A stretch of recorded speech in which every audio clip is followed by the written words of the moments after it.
আজকের কাহিনীটা 215 বছর আগে ঘটে যাওয়া কেরালার এক অঞ্চলে, যেখানে নিচু জাতের মেয়েদেরকে তাদের শরীর ঢেকে রাখার জন্য কর দিতে হতো। তাই নাঙ্গেলি নামের এই মেয়েটি প্রথমে তার স্তন কর দিতে চায় না, কিন্তু ব্রিটিশরা তার উপরে অমানবিক অত্যাচার চালায়। আপনারা সবাই জানেন, ব্রিটিশরা শুধুমাত্র যে নাঙ্গেলের উপরে অত্যাচার করতো এমনটা না, তারা সমস্ত নিচু জাতের মানুষদেরকে নির্মমভাবে অত্যাচার করত। নাঙ্গেলি কর দিতে না পেরে নিজের স্তন কেটে দিয়ে দেয়, কিন্তু বিষয়টা এই পর্যন্ত হলে ঠিক ছিল। এর পরবর্তীতে যা ঘটে তা পুরো ইন্ডিয়ার নারীদের ভাগ্য বদলে দিয়েছিল। চলুন দেখে নেওয়া যাক একজন বীরাঙ্গনা নাঙ্গেলি কিভাবে পুরো ইন্ডিয়ার নারীদের ভাগ্য বদলে দিয়েছিল। কাহিনীটি শুরু হয় ইস্ট ইন্ডিয়া কোম্পানির হেডকোয়ার্টারে। ইংরেজদের খুশি করতে ত্রিভাঙ্কুর রাজা ও সেনাপতি গরিব মেয়েদের ধরে এনে ইংরেজদের হাতে তুলে দিত মনোরঞ্জন করতে। একদিন সেখানে উপস্থিত হয় একজন ইংরেজ জমিদার। সে বলে পালোয়ানদের কুস্তি লড়াই দেখতে চায়। জমিদার জানায় তাদের মনোরঞ্জনের জন্য শহর থেকে পালোয়ান নিয়ে আসা হয়েছে, কিন্তু ইংরেজ একটি শর্ত দেয়, পালোয়ানদের মধ্যে সেই জিতবে যে অন্যজনকে মেরে ফেলবে। এদিকে হেডকোয়ার্টারের বাইরে আকবর নামের একজন আসে মন্ত্রীর সাথে দেখা করতে। আকবর যেহেতু নিচু জাতের লোক ছিল, তাই সে ভিতরে ঢুকতে পারে না, কিন্তু মন্ত্রী জোর করে তাকে ভিতরে নিয়ে আসে। তাকে দেখে জমিদার রেগে যায়। আকবর যখন বলে, আমি এখানে আসার আগে 2000 স্বর্ণমুদ্রা আপনার বাড়িতে পাঠিয়ে দিয়েছি, তখন জমিদার শান্ত হয়ে যায়। কুস্তি লড়াই শেষ না হওয়া পর্যন্ত সেখানে থাকতে বলে। এদিকে যখন কুস্তি লড়াই শুরু হয়, দুজন পালোয়ান নিজেদের সাথে লড়াই করতে করতে একজন অপরজনকে খুব খারাপভাবে মারতে থাকে, যার মূল লক্ষ্যই হলো নৃশংসভাবে মৃত্যু খেলা চলছে। অপরদিকে ইংরেজ অফিসাররা গরিব মেয়েদেরকে ধরে নিয়ে তাদের রুমে নিয়ে যায়। লড়াই করা ব্যক্তিরা একজন অপরজনকে মারতে চায় না, কিন্তু নিজের প্রাণ বাঁচানোর জন্য এসব করছে। এক পর্যায়ে একজন মানুষ যখন আহত হয়ে মাটিতে পড়ে যায়, তখন অপরজনের কাছে তাকে হত্যা না করার জন্য অনুরোধ জানায়। সে তার বিবেকের কাছে হেরে যায়, তাই সে তাকে মারতে পারে না। সেটা দেখে ব্রিটিশ অফিসার নিজেই কুস্তিগিরকে মারতে আসে। এসব অন্যায় দেখে সে খুব রেগে যায় এবং অন্যায়ের প্রতিবাদ জানালে সেখানকার সৈন্যরা তাকে হত্যা করতে এগিয়ে আসে। তখন আকবর তাদেরকে মেরে কোনোরকম হেডকোয়ার্টার থেকে পালিয়ে যায়। এখন এই ঘটনার বেশ কয়েক বছর পর রাজমহল দেখতে পাই। সেখানে সমস্ত মন্ত্রীদের একটি গুরুত্বপূর্ণ বৈঠকে ডাকা হয়েছে, কারণ কিছুদিন আগে রাজপরিবারের কুলদেবতার মন্দির থেকে মূল্যবান সোনার গহনা সহ হীরা চুরি হয়ে যায়। রাজা যে কোনো মূল্যে সেই চুরি হয়ে যাওয়া হীরা ফিরে পেতে চায়। বহুদিন হয়ে যাওয়ার পরও সেনাপতি খুঁজে বের করতে পারে না, তাই চোর ধরার জন্য রাজা বেলাজুদা নামের একজন ব্যক্তিকে ডেকে পাঠায়। বেলাজুদা নিচু জাতের হলেও ব্যবসার কারণে সে এখন অনেক ধনী ব্যবসায়ী। এছাড়া সে একজন উচ্চপদস্থ সৈনিকও বটে, কিন্তু সে নিচু জাতের হওয়ার কারণে রাজমহলের পাহারাদাররা তাকে রাজমহলে ঢুকতে দেয় না। সেই সময় রাজমন্ত্রী চলে আসে এবং তাকে সঙ্গে করে ভেতরে নিয়ে যায়। রাজার বেলুজুদের প্রতি অগাধ বিশ্বাস। সে মনে করে মন্দিরে চুরি হয়ে যাওয়া হীরা বেলুজুদে ফিরিয়ে আনতে পারবে, কিন্তু সেখানে মন্ত্রী এবং জমিদাররা বেলাজুদাকে এত বড় দায়িত্ব দিতে নিষেধ করে, কারণ যখন মন্দির থেকে চুরি হয়ে যাওয়া সম্পত্তি খুঁজে পাবে, তখন ওর মতো নিচু জাতের স্পর্শে মন্দিরের সম্পত্তি নষ্ট হয়ে যাবে। তাদের কথায় সম্মতি দিয়ে বাকি সমস্ত সদস্যরাও বেলাজুদার বিরোধিতা করে। বেলাজুদা এসব দেখে রাজাকে বলে, আমি এই দায়িত্ব নিতে পারবো না, আপনি অন্য কাউকে দিয়ে এই কাজটি করিয়ে নিন। এই বলে সে সেখান থেকে চলে আসে। এভাবেই গল্প এগিয়ে যায়। এরপর আমরা দেখতে পাই রাজার সৈনিকরা শিকথালা নামক একটি শহরের নিচুমানের মহিলা এবং তার স্বামীকে সবার সামনে বেধড়কভাবে মারধর করছে স্তনকর না দেওয়ার জন্য। আসলে এই রাজ্যে কোনো নিচু জাতের মহিলা তাদের স্তন ঢেকে রাখতে পারবে না। তাদের কোমরের উপর কাপড় পরতে হলে ট্যাক্স দিতে হবে। এরকমের ভয়ানক নিয়ম ছিল সেই সময়কালে। কোনো মহিলা এই নিয়ম লঙ্ঘন করলে সেই মহিলা সহ তার স্বামীকে পিটিয়ে হত্যা করা হতো। কি নিষ্ঠুর নিয়ম ছিল সেই সময়। এই ঘটনার কয়েকদিন পর নাঙ্গেলি নামের একটি মেয়ে ট্যাক্সের বিরোধিতা করে। সে সমস্ত মেয়েদেরকে নিয়ে রাজার কাছে যাওয়ার মাঝপথে তারা দেখে সেনাপ্রধান তার সেনাবাহিনী নিয়ে তাদের দিকে এগিয়ে আসছে।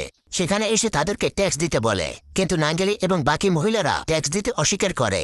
নাম্বু নামের ওই সৈনিক তার বাকি সৈনিকদের নির্দেশ দেয় মহিলাদের কোমরের উপরে বাঁধা কাপড় খুলে ফেলতে। সমস্ত সৈনিকরা মহিলাদেরকে মারতে শুরু করে। তাদের কোমরের উপর কাপড় খুলে ফেলতে থাকে। নাঙ্গেলি যখন সৈনিকদের মারছিল, নাম্বু নাঙ্গেলির লড়াইয়ের কৌশল দেখে তার প্রতি মুগ্ধ হয়ে যায় এবং নাঙ্গেলিকে নিজের মহলে নিয়ে যেতে চাইলে সে রাজি হয় না। তখন নাম্বু রাগে ক্ষোভে সমস্ত লোকের সামনে নাঙ্গেলির বুকের উপর কাপড় খুলে দেয়। ঠিক সেই সময় বেলাজুদা সেখানে চলে আসে এবং সে নাঙ্গেলিকে বাঁচায়। এরপর বেলাজুদা সকল সৈনিকদের মেরে তাড়িয়ে দেয়। সমস্ত ঘটনা সেনাপতি রাজাকে জানায় আর বলে বেলাজুদা রাজ্যের আইন ভঙ্গ করেছে, তাকে এখনই বন্দী করা উচিত। রাজা সেনাপতিকে বলে, আমাদের পূর্বপুরুষদের যখন অর্থের অভাব ছিল, তখন তারা এই নিচু জাতের উপরে কর প্রয়োগ করেছিল, কিন্তু এখন আমাদের রাজ্য চালানোর জন্য যথেষ্ট অর্থ ও টাকা আছে, তাই মহিলা রাজ্যের ট্যাক্সের বিরোধিতা করেছে, তাতে তেমন কোনো ক্ষতি হবে না। কিন্তু আমরা যদি বেলাজুদাকে বন্দী করি তবে আমাদের অর্থের অভাব হবে, কারণ তিনি একমাত্র ব্যক্তি যিনি প্রয়োজনের সময় অগ্রিম কর পরিশোধ করেন। তাই এই সময় বেলাজুদাকে বন্দী করা ঠিক হবে না, তবে উপযুক্ত সময় এলে আমরা অবশ্যই তাকে কারাগারে বন্দী করব। এভাবে গল্প এগিয়ে যায়। আমরা দেখতে পাই নাঙ্গেলি লুকিয়ে উচ্চ বর্ণের জমিদারের মেয়ে সরস্বতীর সাথে দেখা করতে আসে।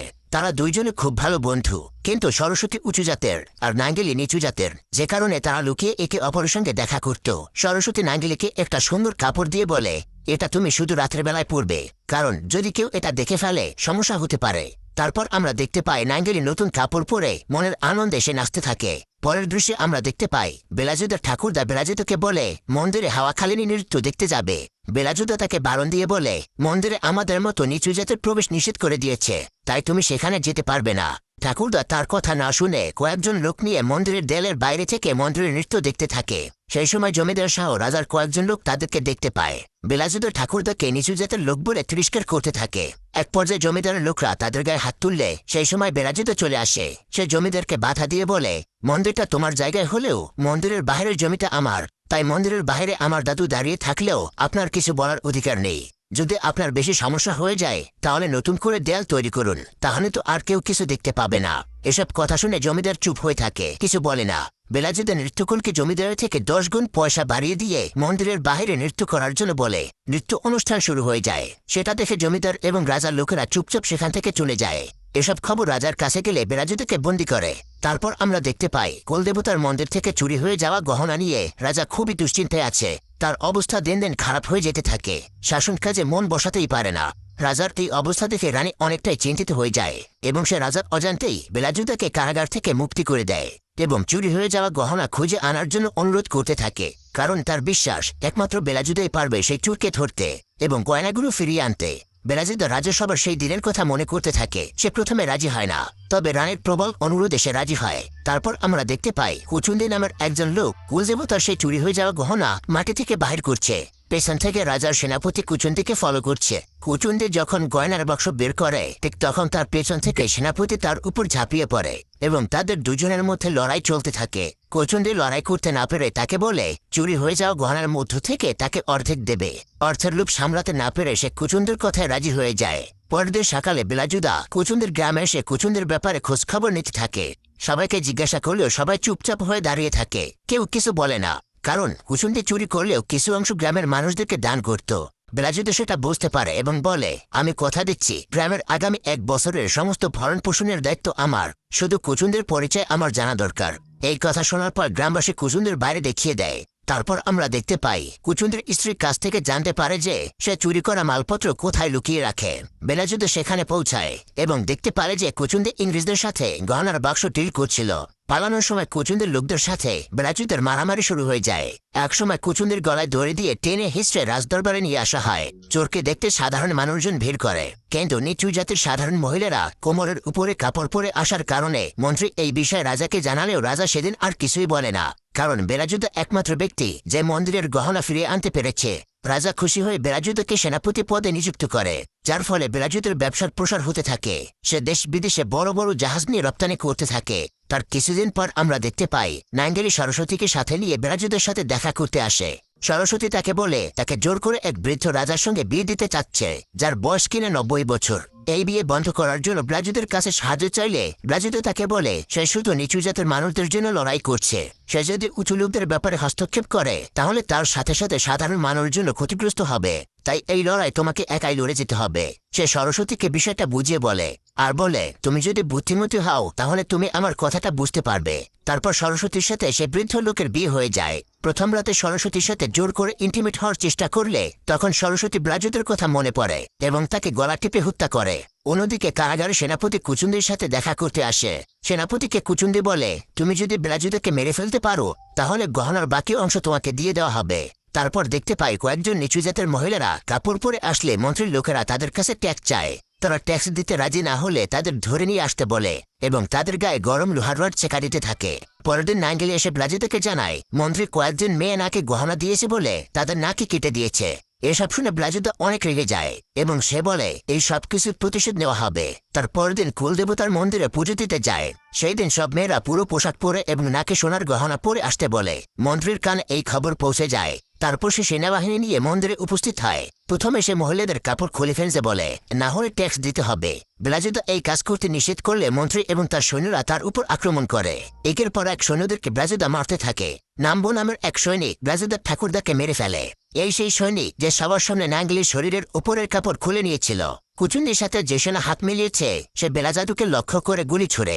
বেলাজাদু তাকে দেখতে পেলে সে জওয়ানদের পালিয়ে যায়। তারপর সামনে সেনাকে দেখতে পেয়ে সে গুলি করে।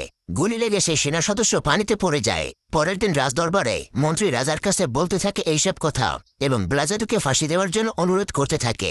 রাজদরবারে ব্লাজাদু বলে, নাম্বো বিনা দোষে আমার ঠাকুরদাকে মেরে ফেলেছে, আর সেনাকে মারার জন্য আমার কোনো অনুশোচনা নেই, কারণ এই সেনা রাজদরবার থেকে সমস্ত খবর কুচুন্দিকে পাঠাতো। আর কুলদেবতার গহনা চুরি হওয়ায় শুধু কুচুনি নয়, রাজমন্ত্রী আর এই সেনা দায়ী ছিল। তাই রাজা রাজমন্ত্রীকে কারাগারে নিক্ষেপ করে। রাজা জানায় যে তদন্তের মাধ্যমে কয়েকদিন পর শুনানি শোনানো হবে এবং বেলাজাদুকে মুক্ত করে দিতে বলে, কারণ সে যা করেছে তা সাধারণ মানুষের ভালোর জন্যই করেছে। সেই দিন রাতে কয়েকজন মন্ত্রী মিলে বেলাজাদুকে হত্যা করার জন্য পরিকল্পনা করতে থাকে, কারণ তদন্ত হলে তাদের নামও বেরিয়ে আসবে। তাই তারা তাদের পথের কাঁটা দূর করতে চায়, কারণ তারাও রাজভাণ্ডার থেকে অর্থ চুরি করেছে। এরপরে কয়েকদিন পরের দৃশ্য দেখানো হয়। বেলাজাদু ও তার সঙ্গীরা মিলে মশলা ভর্তি জাহাজ বিদেশে রপ্তানি করার উদ্দেশ্যে প্রস্তুত করতে থাকে। সেই সুযোগে মন্ত্রী পাঠানো এক সৈনিক সেই খাবারে ঘুমের ঔষধ মিশিয়ে দেয়। খাবার খেয়ে তারা বাণিজ্যের উদ্দেশ্যে বেরিয়ে যায় এবং সেই খাবারের ফলে তারা মাঝ সমুদ্রে সবাই ঘুমিয়ে পড়ে। আর সেই সুযোগে মন্ত্রী তার সেনাদল নিয়ে বেলাজাদুর জাহাজের উপর আক্রমণ শুরু করে।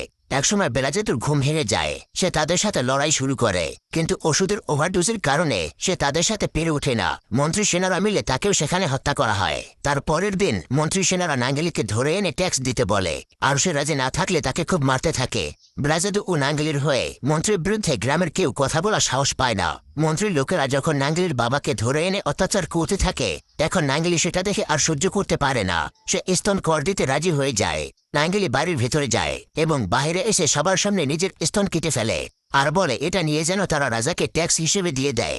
তারপর অতিরিক্ত রক্তক্ষরণের কারণে নাঙ্গেলি সেখানেই মারা যায়। মন্ত্রী তাদের বলে এই ঘটনা যেন কোনোভাবে রাজার কানে না পৌঁছায়, তাই প্রমাণ না রাখার জন্য নাঙ্গেলিকে সেখানে জ্বলন্ত আগুনে পুড়িয়ে ফেলা হয়। নাঙ্গেলির হবু স্বামী এসব সহ্য করতে না পেরে সে সেই আগুনে ঝাঁপ দেয় এবং সেও মারা যায়। গ্রামবাসী এসব দেখে তারা মরিয়া হয়ে ওঠে। গ্রামবাসীরা মন্ত্রী এবং তার সেনাদের বাড়িঘর আগুনে পুড়িয়ে দেয়। সারা রাজ্যে হাহাকার ছড়িয়ে পড়ে। এসব দেখে রাজা সারা জীবনের জন্য স্তন ট্যাক্স বন্ধ করে দেয়। আর এখানেই মুভিটা শেষ হয়ে যায়। আত্মত্যাগের বিনিময়ে পুরো কেরালা নারীদের অধিকার প্রতিষ্ঠিত করে বীরাঙ্গনা নাঙ্গেলি। প্রতিবাদের যে আগুন নাঙ্গেলি জ্বালিয়েছিল ভারতীয় নারীদের মনে, তা আজও জ্বলজ্বল করছে। তো বন্ধুরা, সত্য ঘটনা অবলম্বনে নির্মিত এই ইতিহাসটি আপনাদের কেমন লাগলো অবশ্যই কমেন্ট করে জানাবেন। আর এটা একটা সত্য ঘটনা। ভিডিওটি ভালো লাগলে লাইক করতে পারেন। চ্যানেলটিতে সাবস্ক্রাইব করে না থাকলে এখনই সাবস্ক্রাইব করে দিন। আর এতক্ষণ ভিডিওটি দেখার জন্য অসংখ্য ধন্যবাদ।